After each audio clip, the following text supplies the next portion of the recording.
Good evening, and happy Black History Month. Tonight, I think we're gathered here because too oftentimes when we talk about the issue of racism in this community, a lot of times we're talking about what's happening in the schools and what's happening to the students. And we want to do, we have the best intentions of doing right by the students, but what we don't do too often is talk to them, and I think more importantly, listen. When we talk about institutional and overt racism, they deal with it every day. Some stories occasionally get out to us, they get into the news, but for the most part, we don't hear about them. So with that in mind, we wanted to yield the platform tonight to their voices so they can share their concerns, share their stories, and also tell us as a community, how we can better support them. I'd like to, let the students introduce themselves. So just starting at the end here, can you just tell the crowd your name, your year in school, the school you go to, and just a list of some of the equity groups and activities you're involved in? Hi, everyone. My name is Penelope Spur. I'm a junior at Lake Oswego High School. I recognize some of your faces. That's exciting. So I am a member of the Jewish Student Union at LO. I am also one of the 2 student representatives on the school board. Hi, Rob. Hi, Anna Marie. And I saw John in there somewhere. Hi, John.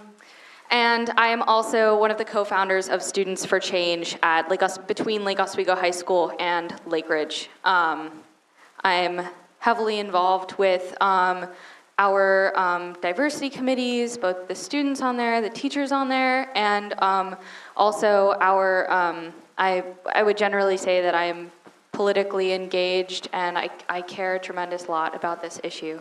Hi, I'm Janelle Prager. I am co-president of Lake Oswego High School's BSU. And I would say that I, generally speaking, am pretty politically aware and care a lot about social justice in general. So, thank you. Just a quick clarification for people, BSU is Black Student Union. Hello, I'm Maximus Herrera. I am a senior at Lakeridge High School. I am a member of the Lakeridge Equity Council. Maya is our president. And we're here to make change at our school, and I'm also a member of the Students for Change group. So thank you for having me tonight.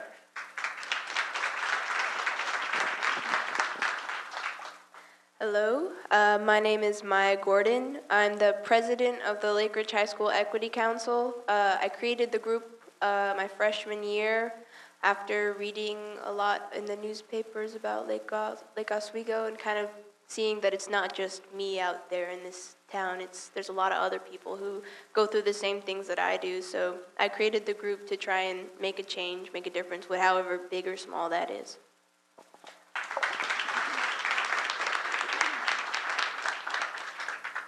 Hello everyone, my name is Anna Marie Guenther, and as Penelope said, I'm one of the 2 student representatives on the Lake Oswego School Board. I'm also a youth representative on the Sustainability Advisory Board for the city.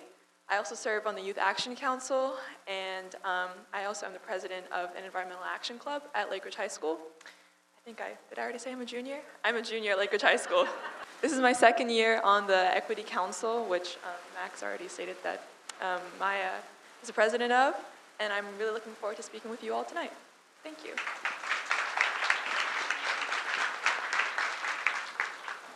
Hi, I'm Evan, and I'm a junior at Lakeridge High School, and I'm a member on the Lakeridge Equity Council, and I try to do my part in making an effort to help change.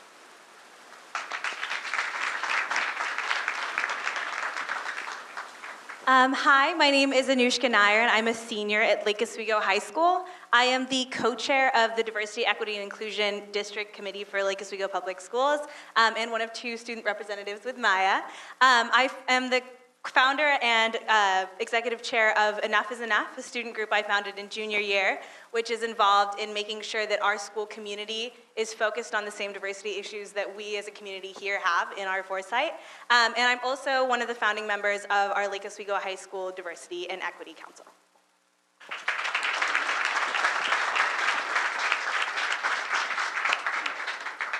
Thank you all. So, Can we just get another hand for these students one more time?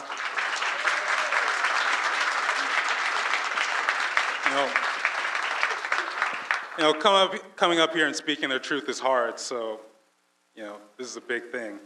Well, so the first question I want to pose, I think is on a lot of people's minds, is how pervasive is racism in the schools really?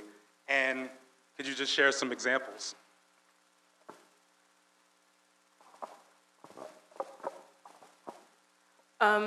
For me personally, I would say racism is not very much overt. It's much more like microaggressions. So it's the little things that people tell you. So I know for me, I'm adopted and my parents are white and most of my extended family is white.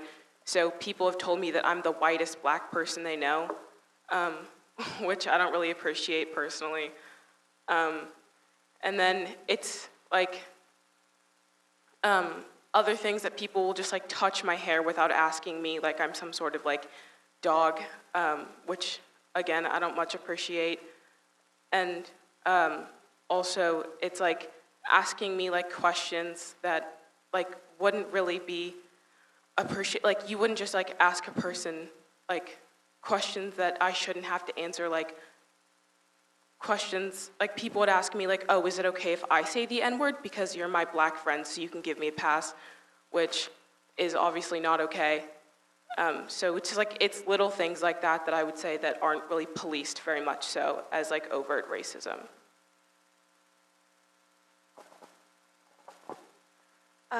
So I'd say that, yeah, it's definitely more microaggression. It's not, there's small things that just slowly pick away at you as a person, just little comments that you get every day and just make it as a whole feeling you don't really belong in this town. And you go, I've gone home crying so many days. And it's not to say that this town it's a good town. It's beautiful. There's great people here. And there's a lot of people who try really hard, all of you, to make sure everyone feels welcome. But it's just the little things the comments about your hair, people touching your hair when, you don't really want them to.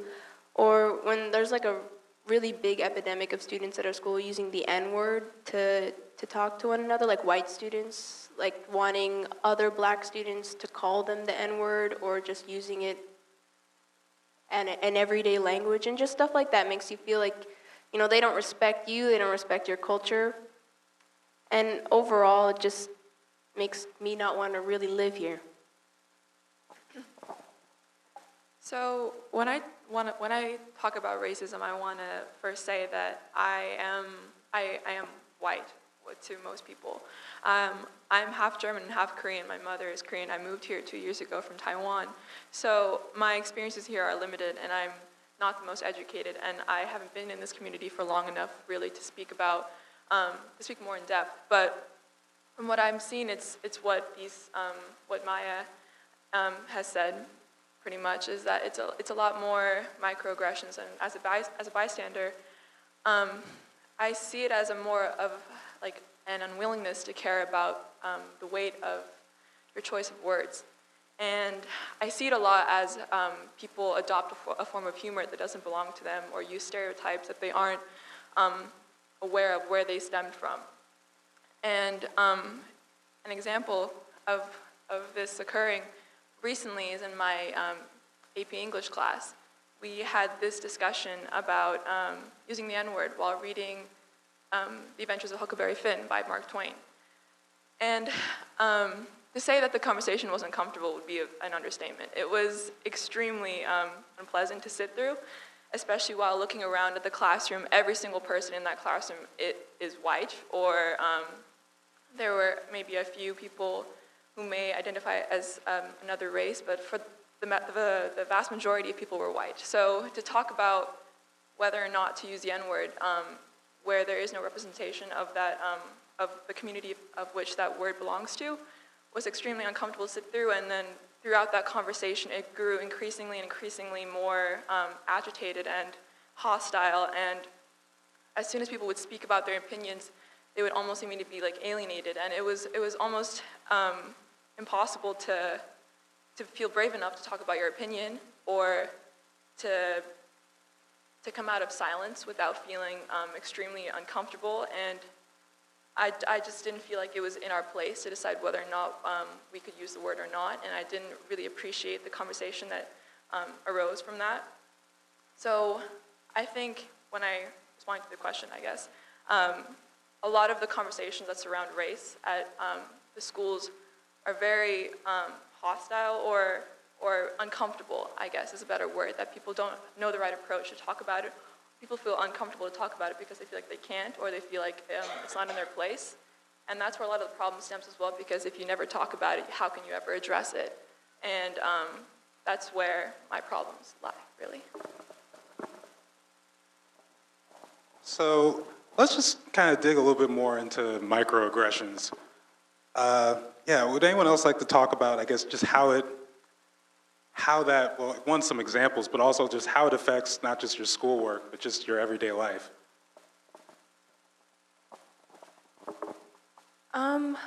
Well, I guess anecdotally, I have a lot of experiences that I can explain that make me feel like I'm an outcast. Well, one thing is that I moved to Lake Oswego when in 7th grade. I used to live in New Jersey, which is very different from here. When I was in New Jersey, I didn't really comprehend that the difference between me, a black person, and like my white friends, I was just a person. Like being black wasn't necessarily a part of my identity in the way I saw myself. But when I moved here, my entire outlook changed. No one told me that this was a majority white town, and that's something that I just slowly came to realize through the experience. And it's just all of a sudden I felt like the label black was put on me, and that was just who I was, and that became a part of how I saw myself. Like, of course, when you're like a teenager, you're trying to find out who you are or whatever, but that swayed me in a different direction, which I never would have gone if I had grown up in New Jersey. And I guess it's just walking through the schools, so there was this in class, freshman year, it was English class, these 2 girls were sitting behind me and they just started playing with my hair. And and people do that a lot, but they'll just kind of coil it and play with it. And then I turned around and I looked at them and I was like, what do you think you're doing? And then they said, we're just playing with your hair. It's really cute or something. And then I turned around, but I was like, at the time, it's really hard to confront stuff like that, or even to recognize it as some sort of racism that's going on there, because I feel like a lot of people look like I should know what's racist and what's not. I just know what makes me feel bad and what doesn't. So at the time, it just made me feel uncomfortable. And even when I turned around, they still continued to play with my hair. And I had to physically move my seat forward for them to stop, even though I had confronted them about it, I guess semi. Or they'll be adults in just a couple weeks or a month or 2 ago. This man came up to me at a school function and just touched my hair and said, wow, your hair is so beautiful. And it feels like they're giving you a compliment, but at the same time, they're dehumanizing you. They're making you feel like a dog. You wouldn't go and touch someone's hair, some other white girl's hair. You just don't do that. And it's just this feeling like you're someone else. You're a different, not species. You're different, you're not one of us. And I guess that feeling, because especially if you're not insanely socially confident, I guess, in yourself, it's just hard to feel like this town is your own. And so I guess just in terms of microaggressions, it just slowly picks away at you every day. Someone says something that makes you just feel like I'm alone in this town. And I have my friends, but when you're alone in a room with all these people, it's they don't understand you, they don't understand your culture, and they probably don't want to. And they probably don't really care. So it's just feeling like no one really cares about how you feel.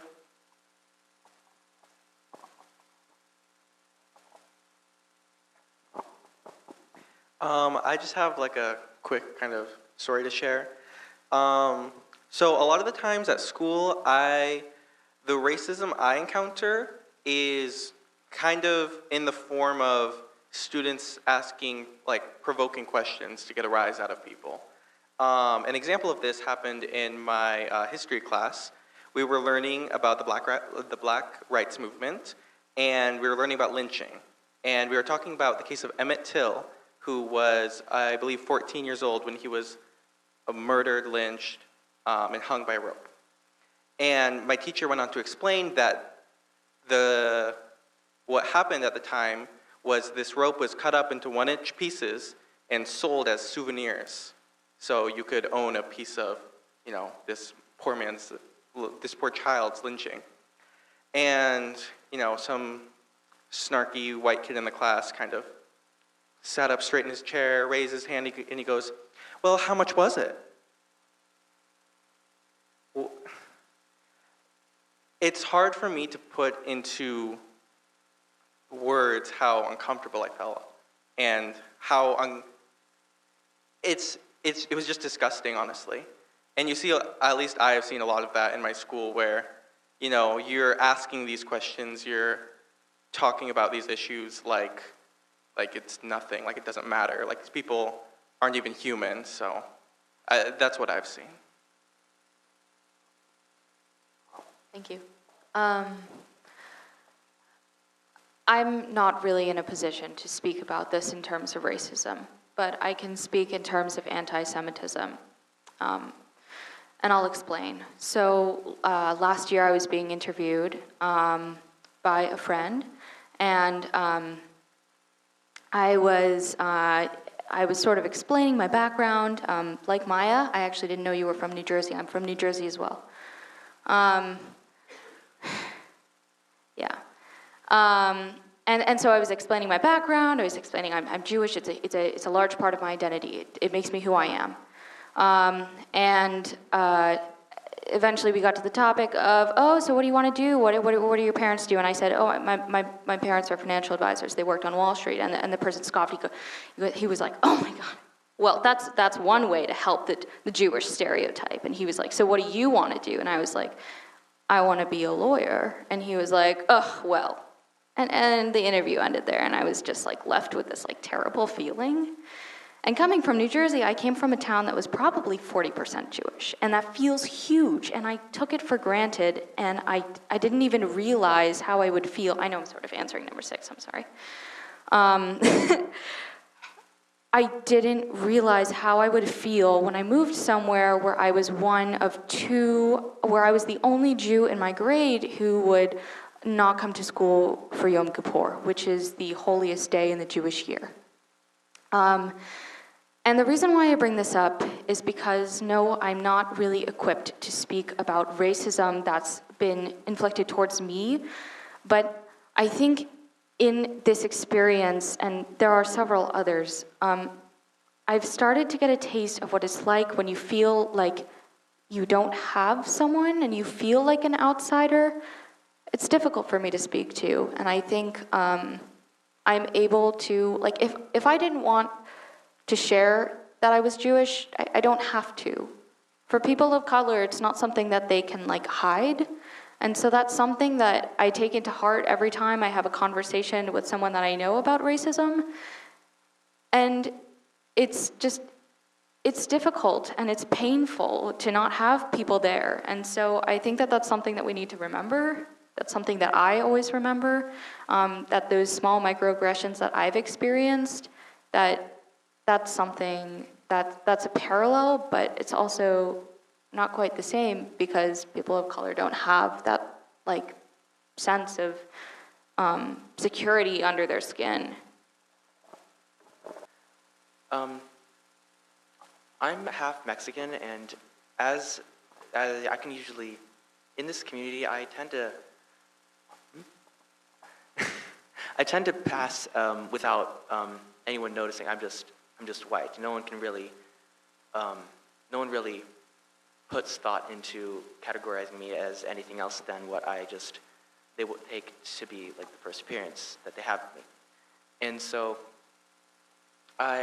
when I see this great disparity of people that have the same background as I do, and just because they look different, like other people who are Hispanic or have a Hispanic or Latino background, and they still experience these stereotypes and these questions that, like, oh, where are your parents from? Where does this background of yours lead to, and why are you here? It makes me feel uncomfortable, especially when I get asked those same questions. Like, I had this, someone came up to me earlier this year, and someone who, they just passed off a question as curiosity. They asked, because of my last name, they said, oh, your last name sounds Hispanic. You look white. And it just made me really uncomfortable that they would think that just because I have this background of being Hispanic that I shouldn't be, it made me feel like I shouldn't be white, that I don't have an identity that I can really put myself into. It made me confused. Just want to move, because one of the things a topic that, comes up in these meetings and around town is diversity in hiring. And, who better to talk to than students about how diverse are your teachers? And do you feel like that has an effect on, what happens in your classrooms? I know for me personally, I've never, ever had a teacher who was Black, and I never thought of that as like a big deal until this is also, part of question 6, but I never had a teacher who's Black, and then I moved to LO, and I was like, I'm the only person who looks like me here. That's interesting, okay. And then I was like, oh, it would be nice to have a teacher who looks like me, because then there's someone I can identify with in some sort of way, and especially in classes like history and English, which, like, historical context, a big deal.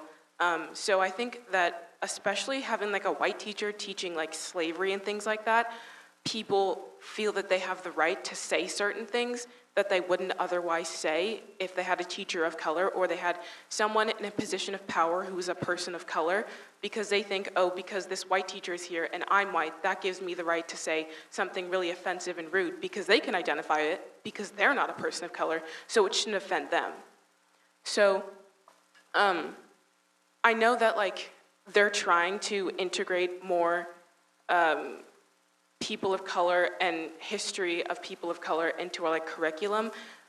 I just think that maybe it would be a little bit helpful if it got integrated at a younger age, because then it would give people more context from a younger age, because I know that like once you get to high school, you've formed a lot of your beliefs and your values and your like system of morals and ethics and stuff. So I think it might be helpful if there was more education about that kind of stuff at like an elementary or middle school level. I just have like a quick thing to say. The only Black teacher I believe I've had was my freshman year for history. And we were learning about slavery. And I remember this one girl in the class, we were having a break time, and this one girl in the class kind of pulled me aside and some other students who, looking back on it now, all the other students were people of color. And she kind of pulls us aside and she goes, hey guys, don't you think it's a little biased that a Black man is teaching us about slavery? I mean,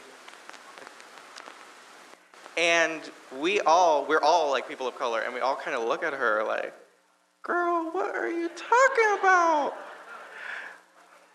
And she goes, no, like, don't you think we're getting like a skewed perspective like than it really was?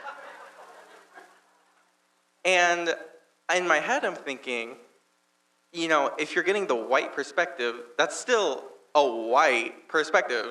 Like, it really made no sense, and it kind of showed how these people think, how they're brought up to think, and how we should, integrate that into lower grades. So I've had, one teacher of color at Lakeridge, and I remember freshman year just going into that class and thinking, and immediately trying to make a connection with him. Like, I was just trying to befriend him because I just felt like I needed that connection. I just felt like I was like, oh my, I was excited.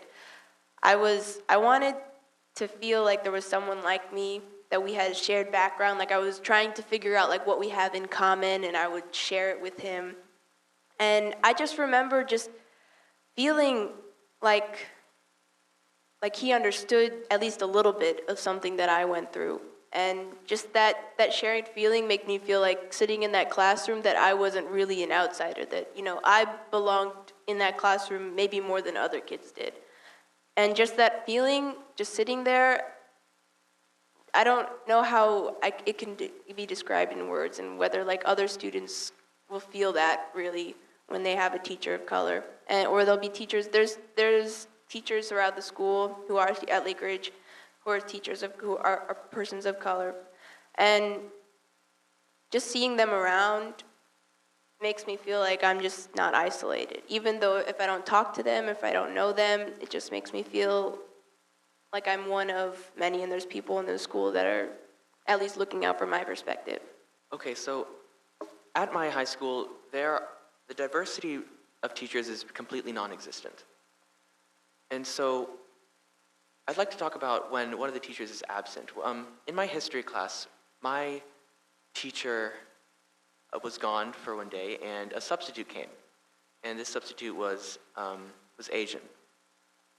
And the people in the class, they all just came in like a normal day, and when they see there's a substitute, in a day when there's a white substitute, which is the most normal case of substitutes that our history class would have. They come in and they see there's a substitute, and they're, oh, wow, okay, yeah, this is going to be a great day. And so normally what happens is they just don't pay attention to the authority of the substitute, and they would make these mocking comments about how they teach and how they take care of the class. But since this substitute was Asian and he pronounced his words differently, there were some students who would normally help out the substitute and try to keep the class going, and in this case there was still that. But the same thing happened with the people who wouldn't pay attention to the substitute during if there were the same people who are disruptive with the white substitute were disruptive with the Asian substitute, except they made the same comments but added a racial aspect to it, and mocked how he said his words and how he didn't understand what they were saying, or how he talked about how he had like a little how he talked about how he came to America at the beginning of the class. They talked about, oh, why is he saying this? Isn't important. This doesn't relate to our history class. We should just not pay attention and talk about how he isn't doing anything right and how this isn't the way it should go. This isn't important. And I feel like that there shouldn't be a difference in between how we treat our teachers, especially since at Lakeridge there isn't any other experience except for like the absence of diversity in our teachers. Just when I realized that when I had a non-white teacher at Lakeridge coming into this class that I thought was normal, it made me realize that these people really weren't as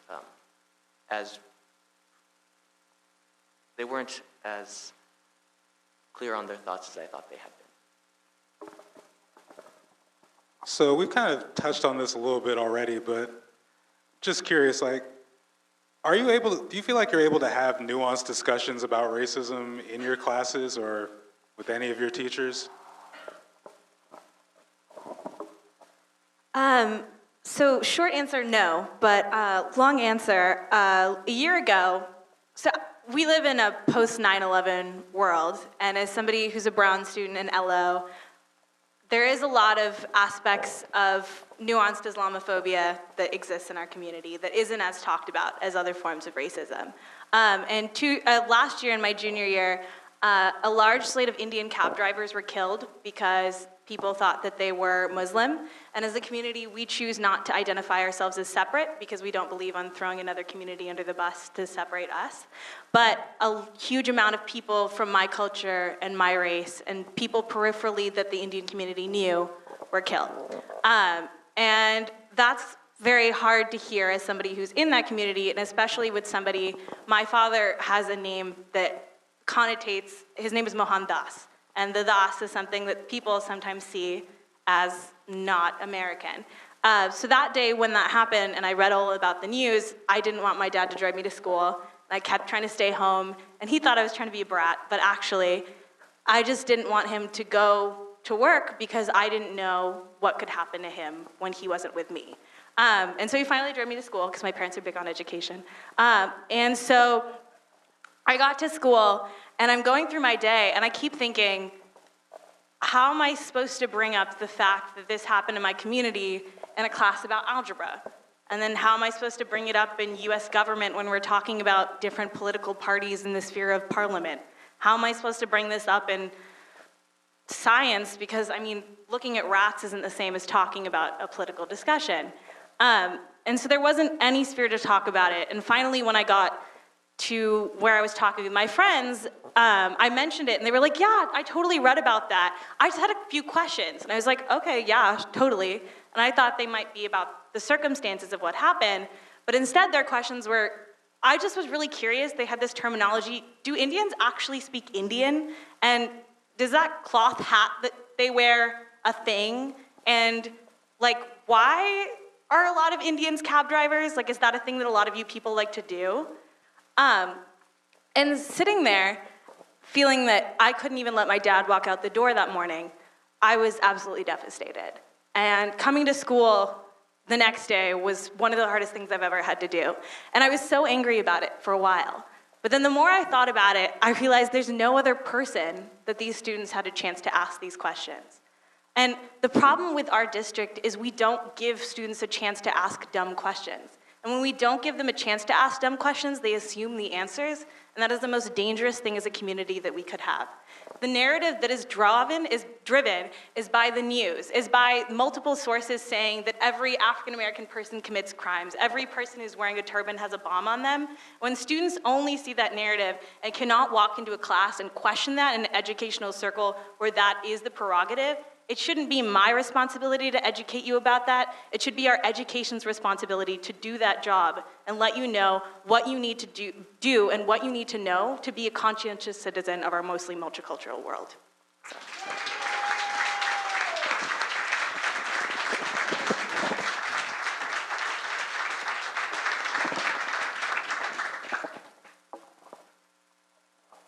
So what I've noticed with raising issues regarding race in class, there's this title of being a social justice warrior that's often looked down upon among any kind of conversation that revolves around race, really, in a classroom setting, because especially if it's a very homogenous demographic in the classroom, the topic of race is often danced around because no one feels comfortable talking about it if they haven't experienced adversities that regard race or along those lines. But I often have observed that people feel more comfortable expressing really questionable and often ignorant opinions when there isn't any representation, or people are aware that there isn't any representation and then thus feel comfortable sharing an opinion that they may know that isn't exactly just or would make someone feel uncomfortable if there was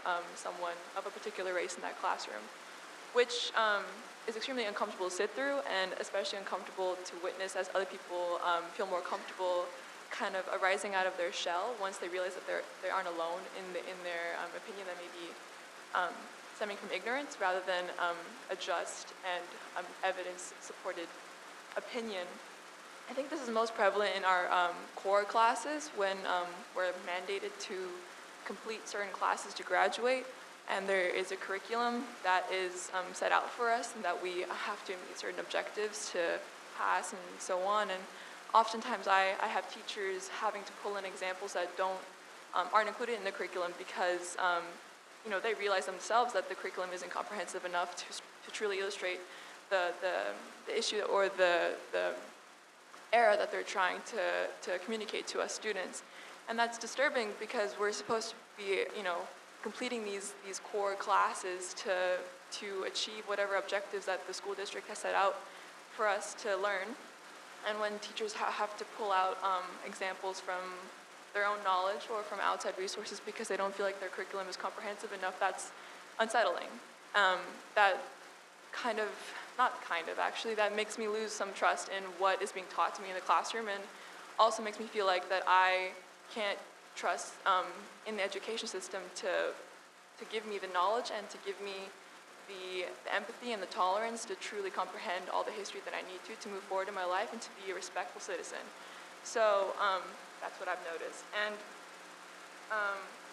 there's also an example regarding the Equity Council and a project that we did last year with this panel of speakers that we had this, I don't know exactly what her job title was, but we had some kind of, I think, equity specialists come and arrange a panel of speakers, and we had, I think, half a day set out for an assembly and a discussion afterwards, talking about the subjects that these panelists brought up, and it was specifically revolving around their identity and how their past experiences shape them and how they identify because of their experiences. And we had panel speakers there was a Black woman talking about her experience in the workforce.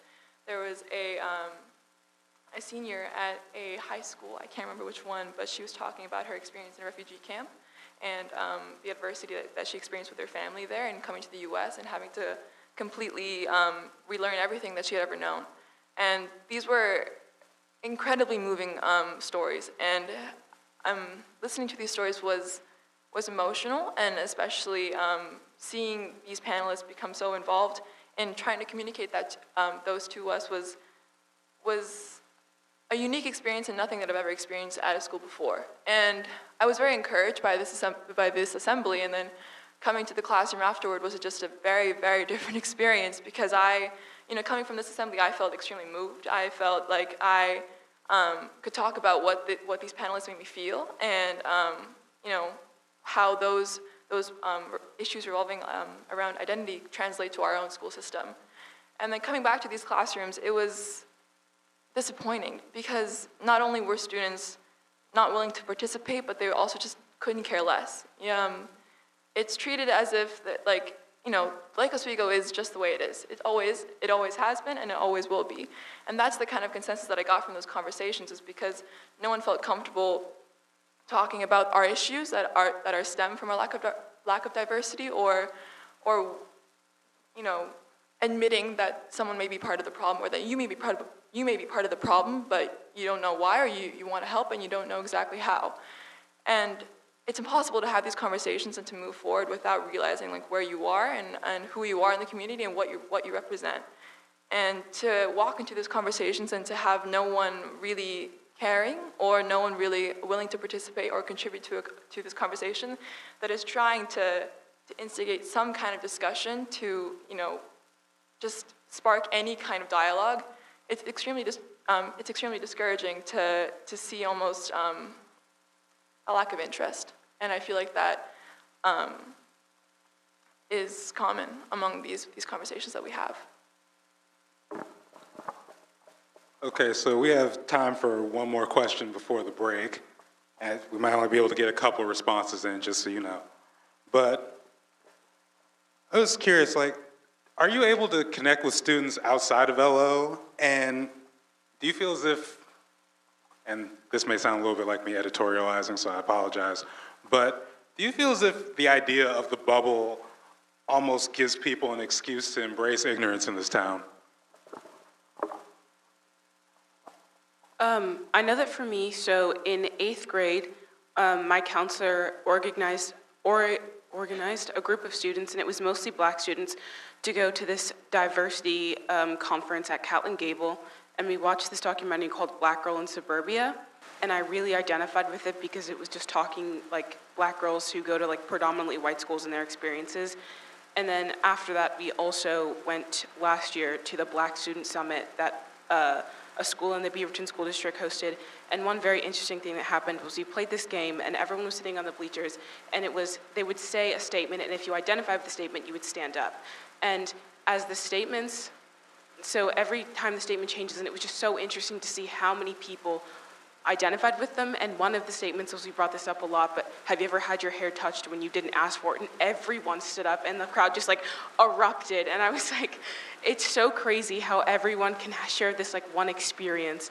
And so I think that was one way that like I really connected. I felt like I really connected with a bunch of people outside of Lake Oswego. And it was very interesting to see, although there's like this bubble around Lake Oswego, there's still a lot of experiences that I have that another student at like a Beaverton school would have. And we got into these like little groups and we all talked about like things that happen at our schools. And well, there were some unique experiences that happened at Lake Oswego schools. There was also a lot of similarity between it. And so I thought it was really a really nice and a really cool experience to go and speak with a bunch of other students that have gone through a lot of the similar experiences that I have.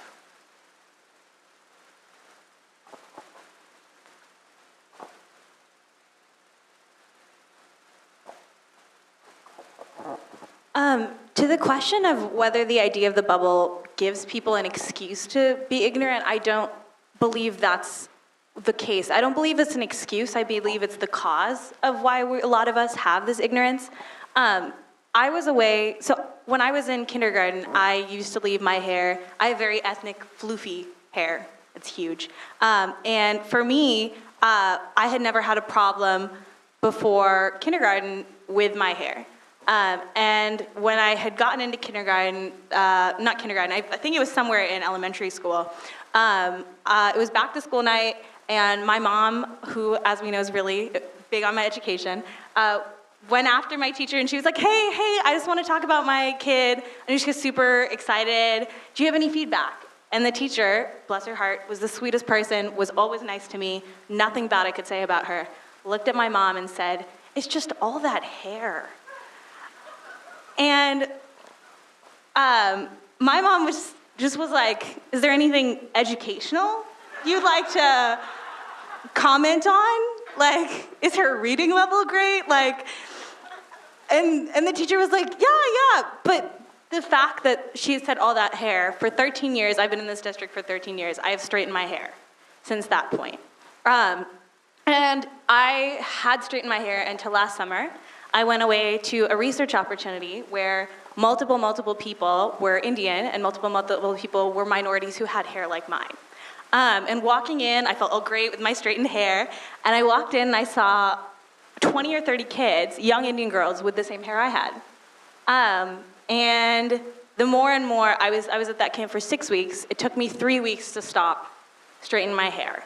And at that point, I felt beautiful. I felt seen. I felt like my hair wasn't an abnormality and a sea of people who had straight hair. And that might seem like the smallest thing, but when you're forced to straighten away your identity every single day, it's not the smallest thing.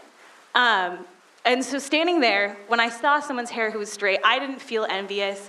I didn't feel alone. I felt like I had people at my shoulder who knew what I was going through and who would stand next to me if someone had all that hair and say no. And I've always had my mom who's done that for me, but to have someone else who didn't have to do that for me, but would anyway, was a powerful experience. So, long answer to a short question. I have been able to connect with people outside of LO, but when you only have a me with hair like that in LO, you don't give other students the opportunity to not see all that hair because it doesn't become normal to them. So the same way it became normalized to me when I saw those 20 to 30 other students is the same way it should become normal to every other student in our district. So rather than treating our bubble as an excuse to be ignorant, we should see the ways that we can normalize what already exists in our bubble. We have 25% of our students are minorities, and we don't really recognize that. So the more we actually identify the diversity in our community and say, hey, how can we amplify this? How can we normalize this? How can we make this discussion something that we celebrate? The more that our bubble is going to dissolve by itself.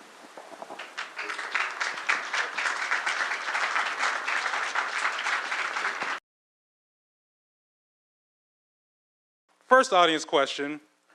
What type of impact do you think having a woman of color as the new superintendent, for those who don't know, Dr. Laura De La Cruz, will have on our Lake Oswego School District schools?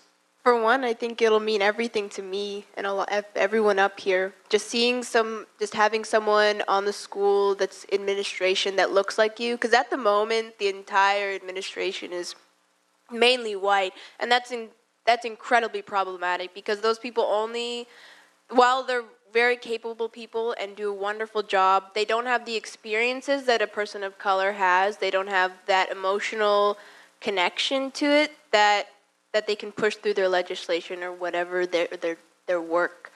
And just having someone who's gone through something that someone who's gone through the things that people at the bottom go through, they kind of speak for the people and speak for what the town needs instead of, because to be honest, having a white person talk to lecture Lake Oswego and to make the rules or whatever, they're only thinking from their own perspective and they're not thinking from mine.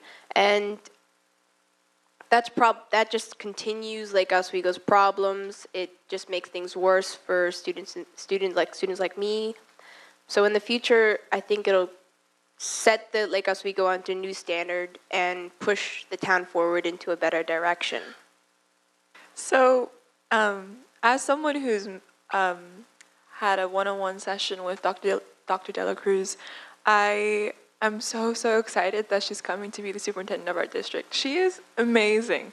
If you've had the opportunity to talk to her, her energy and her commitment to this district is so encouraging and honestly extremely motivating. I had this one-on-one session with her where she essentially just asked me a bunch of questions about what I perceive and my experience in the district and on the school board, and I had a really wonderful time talking to her. To see her at our meeting, to see her becoming already actively engaged in our community is amazing. And the fact that she's a woman and that I can see myself in her and that she's a person of color, it moves me, honestly, and that's pretty much all I have to say. She's incredible, and I think everyone that has talked to her, that has interacted with her, can also speak to that, and hopefully you guys can all talk to her soon. So I can speak to this in two different avenues, one as a student and one as somebody who works on the DEI council. She's been at every meeting that she could. She's come to everything related to diversity, and she's looked in every one of our eyes and told us she has a commitment to that. And that, on one level, not even being a student, is exceptional to hear from any sort of adult in this community that has a position of power in our educational district. And from a perspective as a student, I know you guys are probably all sick of my stories by now, but I have one more. So in 8th grade, I decided I wanted to run for class president. And we had never had anybody but a white male class president before that point. And thanks to Slim Hudson, who graduated just recently, we did have somebody, but it wasn't me. My year, I got multiple people coming up to me and saying I couldn't be class president because I wasn't representative of our student body. And as a woman minority, there was no way I could help guide anything that the students needed because I could not understand what the students needed. And to that I say, look at our superintendent now. Those same students are now going to get used to having a woman and minority in a position of power who has a voice and who can stand there and say, I'm going to champion these things that once maybe this district didn't take as importantly as it does now. So from that aspect, to every young kindergarten girl coming in who is a woman and a minority, or just a minority, or just somebody who's never seen someone in a position of power, I want to say thank you to the school board, thank you to this district, and thank you to all of you for never letting go of that importance to us and fighting for that same mission forever.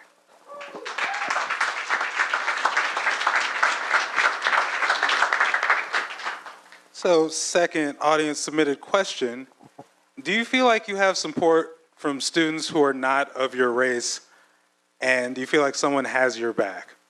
That's a difficult question. I'd say yes and no. My friends, I feel they're friends with me, and so they care about me, and they care about the things that I go through on a daily basis. But for people there's a lot of people in the Lake Oswego School District who have no friends of color, no experience to anything that's different than themselves. So they don't really care. They don't have that empathy that is so needed to actually do this work. The one problem that I find in this community is the lack of empathy. People do not care about people who are other than themselves. And the only way that can be solved is by forming relationships with people who are different than you. Because then you'll understand them, and they're your friend, and you'll care for them almost as much as you care for yourself. And so I'm lucky enough to have really great friends. But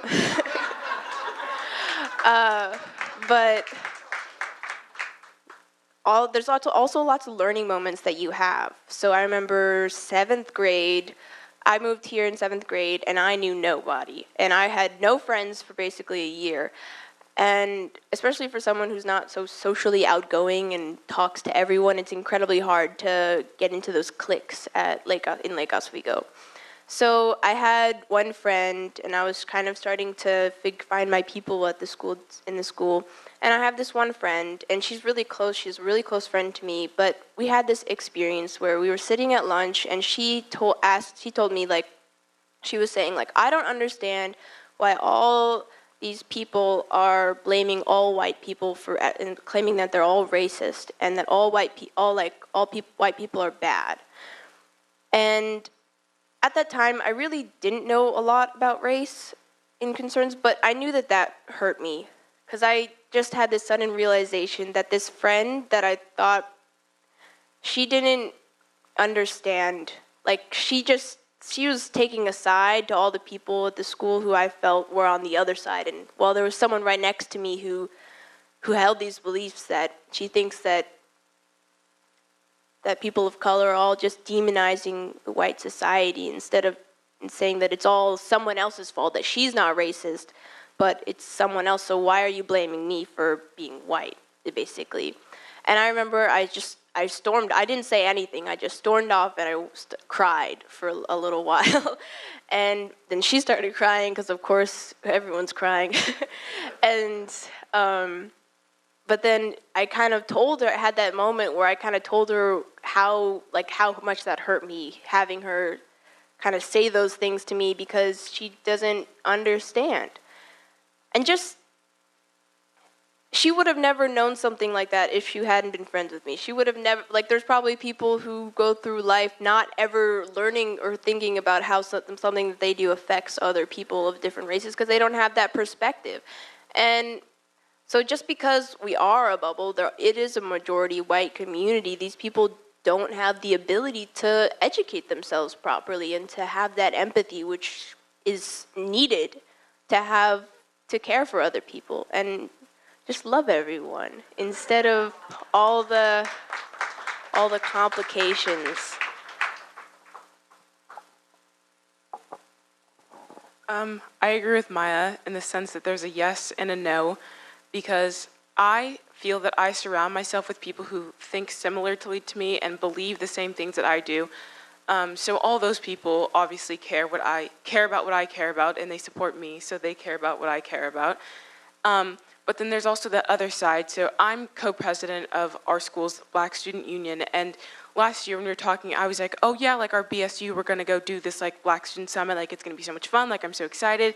And then someone was like, well, why are you doing this? Why do you have a BSU? We're all one student body, why do you need a Black Student Union? And I was trying to explain to them, I was like, well, there's such a small portion of our student body that feels left out because there's 10 of us at this school, so BSU is a place where we can feel like we belong, we all feel like we're together there. And they're like, well, yeah, but that just separates you from the rest of the student body. And I was like, it's not, it's less of a separation and more so that this is a place where we're together. We're not leaving anyone out. This is a group of people that has come together. And so I think that there are those people who don't support us, but I think overall people like to see change in our schools and people want to make things better. And in this age especially, I think people are more open to equality and like making sure that everyone's voice is heard and that everyone feels like they have a place.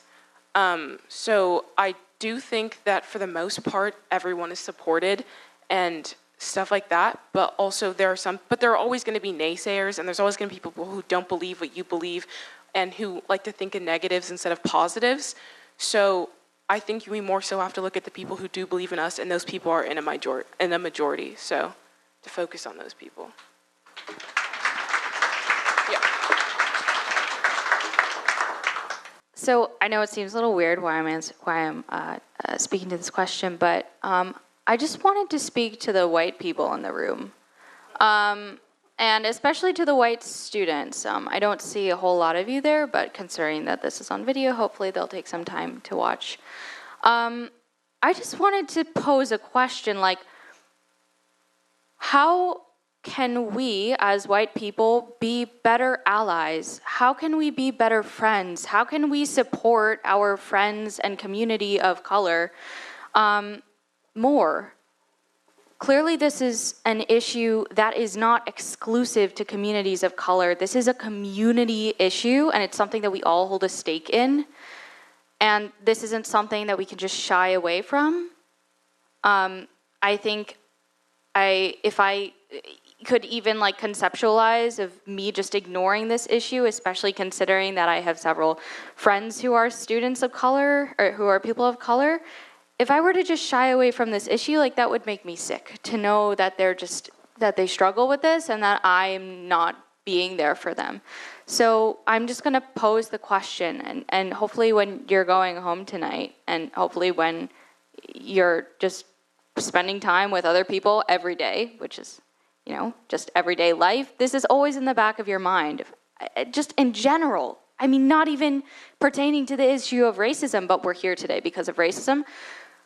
How can we be better allies? How can we be better friends? And how can we be more supportive? How can we show our love and support and say, I am there for you? Tell me what happened to you. I'm here to listen. How can I help? And leave it open. Thank you for that.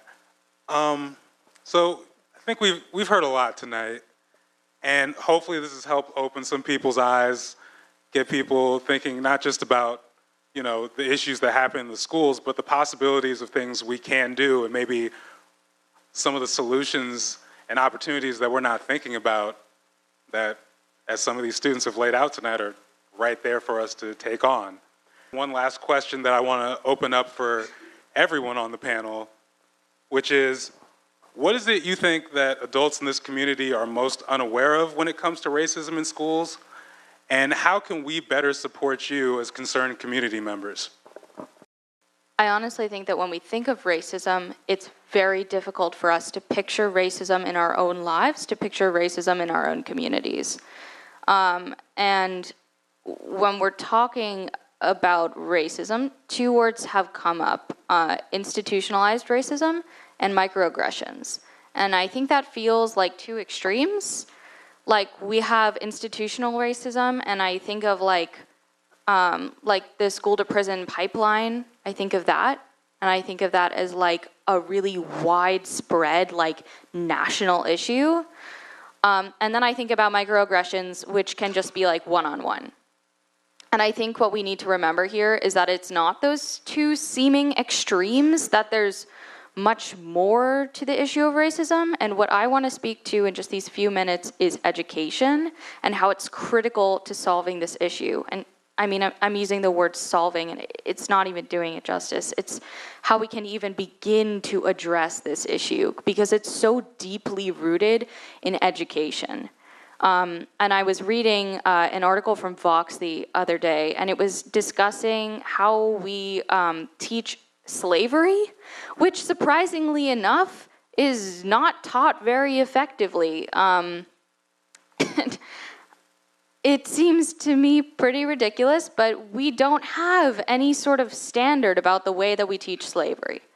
And so when I'm thinking about this in terms of schools, and in terms of our curriculum, I'm thinking about the ways that we can not just say to students, like, here's what happened, but it's how we can integrate this into our English classes, how we can learn from primary sources, how we can hear the stories, how we can tie that into our history curriculum, how we can tie that into our creative classes and tie that into art projects. And when I think about racism and I think about teaching the history of racism in our country, we have to see that reflected in a series of mediums.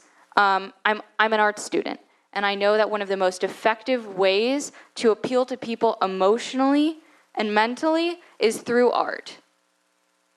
If we focus on racism through art, if we focus on racism through history curriculum, if we focus on racism through English, through every single subject, aside from maybe math, but we have statistics, then we can more effectively begin to address this issue. So I'm sort of going to leave it at that.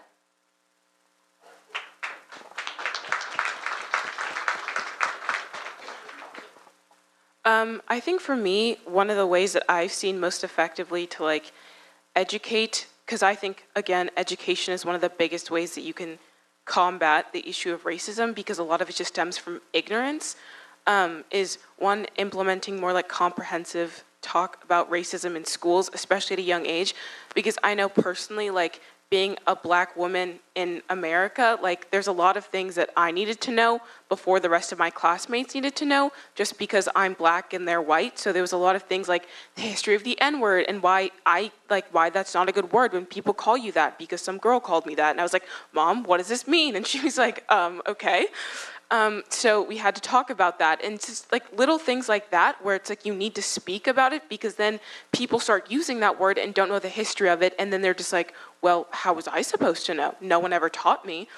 And then another way I think also is open and honest discussions, because a lot of times in classroom settings especially, people feel afraid to ask like dumb questions, I guess, just because they don't know. So they don't want to seem stupid or like that they don't know the answers, so they just don't ask, and then they just assume things.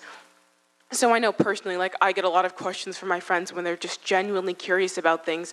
Like, I talked about cultural appropriation with one of my friends recently, and she was just like, I don't get it. Like, what is it? And so it was the process of explaining, and then just like education, really. So I think that we just need to have more education. To kind of speak to Penelope's point, just education is really important, and just open and honest discussions, because if people don't feel like they have a chance to speak, then they never will.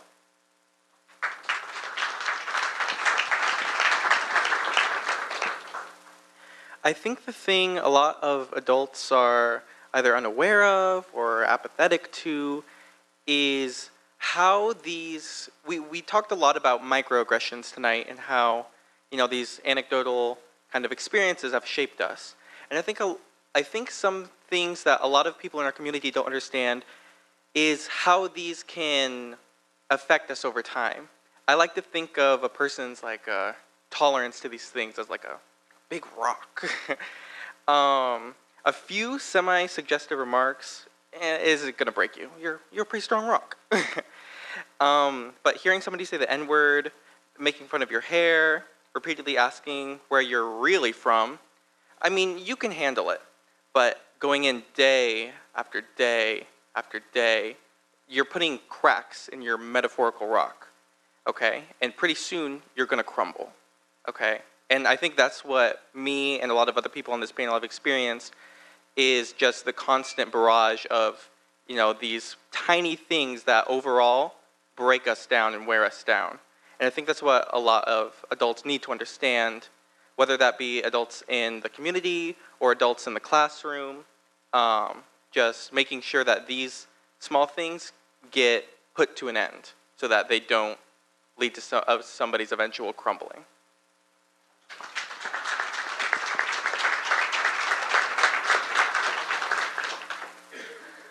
I am just so tired. I'm very tired of living in this town for the same exact reason that Max has. It's just the small things that slowly pick at you until you just can't handle it anymore. And I'm at a point where there's no consideration that I'm going to stay in the state of Oregon after I graduate. There's not a single doubt in my mind that I belong somewhere else, and this is not my home. But, and how, like, that's awful. That's terrible. Like, this is a beautiful state with beautiful people, but how did I get to feel this way? How did I get to feel this way? And how can you change that? And I think the biggest thing that people in the audience need to realize is that it starts with the kids that say stuff to me, and they all learn it from somewhere. They learn it from the houses that they grow up in, and they learn it from the parents who thinks that things are okay when they're really not. And they learn it from this community. It's everywhere. It's in everything that is taught, everything that is just said. Kids are sponges. They absorb all information and take that in, and that becomes their character. So I guess for some concrete thing that the school could do is just, this isn't just some box you can check. Like, it's very clear to this community that there's something that needs to be done about it, and that there's a large group of people, mostly in this room, who would like some sort of change. But it's not a box, and you can create whatever councils, and you can do whatever you want that looks like you're doing something, but you have to utilize those resources in order for you to succeed. And it has to matter to you. You have to feel it. It's not something that's surface level. This is personal. This is so personal to me, and it's personal to pretty much everyone on this panel. And I think just need to care. Because there's a whole lot of not caring going on. And education is incredibly important for the student body, but if we're going to get anywhere, then the school board and the administration, it's not simple. This problem isn't just going to go away, and it's not going to take a year, it's not going to take 2 years, it's going to take forever. And that's just something that I think people in higher up need to understand, because these problems are going to stay with me for the rest of my life, and they're going to stay with other people for the rest of their lives. And that's something that you should consider when approaching creating any sort of rules, any sort of policy, that it's going to affect, anything you do is going to affect people of color, people in minority positions.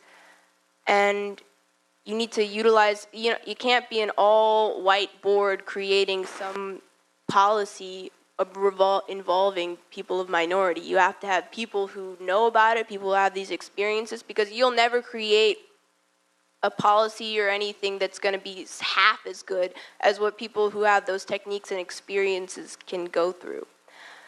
And so that's just what I have to say about that. So I also have a prepared statement, so don't mind me from looking down. I just want to make sure that I say everything that I want to say. So when it comes to racism in schools, it's important for adults to be aware of that racist behavior is prevalent, and there's no denying that fact. And varying experiences should not undermine the perspectives of students that feel uncomfortable, unsafe, or targeted, and even if their experience heavily contrasts with the vast majority of students. Because the vast majority of students at our schools are white, and thus their experiences will likely coincide with the comfort of being white in Lake Oswego. So if Lake Oswego is going to continue to pride itself in being this renowned school district or this wonderful community, then it's essential that we don't dismiss any one experience or any one student that may indicate that there's a difference in their treatment or their opportunities or their comfort levels of any background, of any race. And for adults, specifically those that administer our buildings and in our school district, it's essential that there is an emphasis on continuous and active efforts. Students may not come forward and explicitly say that there's a problem, and some students may adamantly deny that there is a problem in the first place, but when people like us come forward and talk about our experiences, it's important to recognize that we are trying to illustrate that there's a much larger problem that one of us just can't illustrate. So when we come together, we're trying to tell you and then to convey to the community that behind us, there's a larger and more complicated and intricate problem, and that we want you all to be a part of. People use their definition of being in this bubble. The white people in this community, they tend to use it as a definition to perpetuate these racist and biased norms, and like they'll think, oh, I'll get out of Lake Oswego. These students think, oh, I'll get out of Lake Oswego and it won't apply to me anymore. But the thing is, that's not the right mindset. Students need to realize that this can't be put off into the point where it's not in their hands anymore, to the point where they'll just go to another place and they'll say, oh, forget about it, because this isn't me anymore. I don't need to be associated with it. Right now, it's in our hands, and we need to make that change. So in my culture, the majority of people in my culture wear a steel bracelet, and I'm wearing mine right now. It's really small, so you might not be able to see it. But what it is meant to symbolize is that every day, both our minds and our hands should be dedicated to doing good work. And what essentially that's meant to me is that if we see something that's wrong, it's not enough to just believe it's wrong. We must also act upon what we see is wrong. And there's a boy on my bus, and for the sake of identity, we're going to call him Sam. And Sam really liked to use the N-word a lot in every circumstance. So he'd repeatedly use it, and everyone on my bus would look uncomfortable because it's something that we all have at this point understood is wrong. But I would always be the one that'd be like, hey, Sam, why don't we not use that word? And after 9 or 10 times, Sam sat next to me on the bus, and he was like, hey, why'd you keep telling me not to use the N-word? So I explained it all to him, and I was like, there's a racial identity, there's not a use to using this. And he looked really thoughtful, and he kind of like left. And I was like, okay, at least I did my part. He listened. And then 2 months later, he ran on the bus, and he sat next to me, and he was like, Anushka, Anushka. And I was like, what? And he was like, I told someone they couldn't use the N-word today. And I said, what? And he said, yeah, you know, what you explained to me make a lot of sense, so I told like everybody. And that made every single hair comment, every single you could not be the president, every single of the hundreds of times things have happened to me and people around me worth it. In that 1 second, because this boy, Sam, has never used the N-word since. But most of the time when racist incidences happen in LO, you'll have kids coming up to you after the fact and going, hey, that was really wrong. And that's great, but it's like giving me a coupon after the expiration date. It's nice, but it's not really gonna help me. And what we need to do as a community is we need to teach our kids to spend those coupons the moment where the emotional cost is the most. We need to teach our kids to stand there and say, hey, you can't use the N-word, or hey, that girl can have her hair straight, or she can be president, or just stop saying something racist. And when we have kids like that are willing to stand up and not just look uncomfortable, we change the narrative of who we are. And one of those people is standing right there, Mr. Ron Wagner, who isn't a student, but has stood up in this community. He was one of the inaugural, can we get a round of applause for him real quick?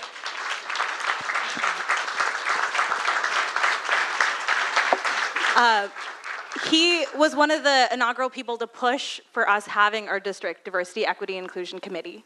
And he doesn't know how much that means to me, but he was one of the first people to say, hey, this is wrong. And maybe it didn't personally affect him, I'm not exactly sure, but he was willing to say that's wrong. And so from the perspective of me, I don't believe the next generation is our students. I believe the next generation is our adults. I believe it's you. I believe it's our educators. I believe it's our parents that have to stand up in the middle of dinner and say, hey, that on the news saying that that kid wearing a turban is a terrorist, that's not right. Or what you just said is a little racist. Let's work together to see another way we can say this. And when we teach our students to not only believe what's wrong, but also act on it, we can all be wearing our karas, maybe not in hand, but in heart.